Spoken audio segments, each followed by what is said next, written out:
লা লা লা লা লা লা লা। দাদা কোথাও যাচ্ছ নাকি? ভালো সময় এসেছিস। আর 1 মিনিট লেট করতি, আমি রথ দেখতে বেরিয়ে যেতাম। কোথায় যাচ্ছ, দীঘা না পুরী?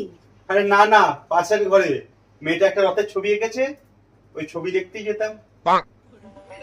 বস। ট্রেনে বসছি। বলছি, আমরা না দীঘায় যাচ্ছি, বুঝলে তো? ঘুরে আয়, ভালো জায়গা, রথের সময়। তুমি রথে কোথায় দেখবে এবারে? আমি আমি দীঘা দেখবো, পুরী দেখবো, দুটোই দেখবো। তা দাদা, দীঘার পুরী তুমি কিভাবে দুটো দেখবে গো? কেন? মোবাইলে। আচ্ছা দাদা, এখানে রথতলায় তো খুব বড় করে রথের উৎসব হয়। হুম। তা এবারে প্রথম দড়ি কে টানবে গো? কোন সেলিব্রিটি আসছে? না না, আরে প্রথমে দড়ি তো আমি টানবো। 4টে চাকা প্রথমে আমাকে ধুতে হবে, তারপরে দড়ি বাঁধবো। প্রথমে তো আমাকে টেনে দেখতে হবে দড়িটা ঠিকঠাক লাগিয়েছে কিনা, বুঝেছিস? বুঝলাম। তা দাদা, অনেক তো হলো রথের গল্প। এবার তোমার কিছু ছোটবেলার অভিজ্ঞতার কথা বলো, শুনি। শুনবি? হুম। শোন তাহলে একটা ছোটবেলার কথা বলি। হুম। আমাদের বাড়ির সামনে যখন আমি ছোট ছিলাম, অনেক রথ এসে দাঁড়াতো। সবাই কি করতে বলতো, রথের মধ্যে প্রসাদ থাকতো, পেয়ারা, আপেল, নকুল হ্যাঁ, দানা, আমরাও করতাম। মনে আছে তো? হুম, হুম। সবাইকে দিত।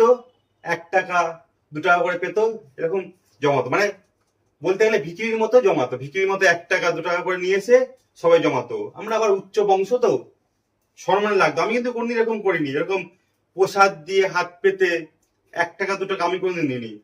সবাই কি করতে বলতো, ওরকম ভাবে 1 টাকা 2 টাকা করে নিয়ে এসে রথের মধ্যে জমাতো, আর আমি চুপচাপ দাঁড়িয়ে থাকতাম। যেই ওরা আবার প্রসাদ দিতে যেত, আমি ওদের টাকাগুলো চুরি করে নিয়ে আসতাম, কিন্তু হাত পাততাম না ভিখারির মতো। একটা সম্মান আছে না? তা দাদা, এবার কিন্তু আমরা বন্ধুদের সঙ্গে দীঘায় যাচ্ছি। তোমাকে বলে দিয়ে গেলাম, জগন্নাথ মন্দির দর্শন করতে যাচ্ছি। আছিস যা, আমার একটা কথা শুনে রাখ। বলো। ওখানে যখন যাবি দেখবি অনেকে মদ খেয়ে, কিংবা অনেকে দেখবি সাঁতার কাটবে, ডুবে যাবে। তুই তো চ্যাম্পিয়ন, যদি কাউকে ডুবতে দেখিস হট করে বাঁচাতে যাবি না। আগে মোবাইল বের করবি, ফটো তুলবি, তারপর ফুটেজটা আমাকে দিবি। আরে ভাইরাল হতে হবে না, ফার্স্ট ফুটেজ। তারপরে তুই বাঁচা না বাঁচা পরের কথা, কিন্তু ফুটেজ দিবি কিন্তু, বুঝতে পারলি তো? ঠিক আছে, ঠিক আছে, হুম। আগেই পাঠিয়ে দেবো। ঠিক আছে যা, আসি, হ্যাঁ। ফুটেজ দিবি কিন্তু, ভাইরাল হতে হবে। নিশ্চয়ই, নিশ্চয়ই। Oh no!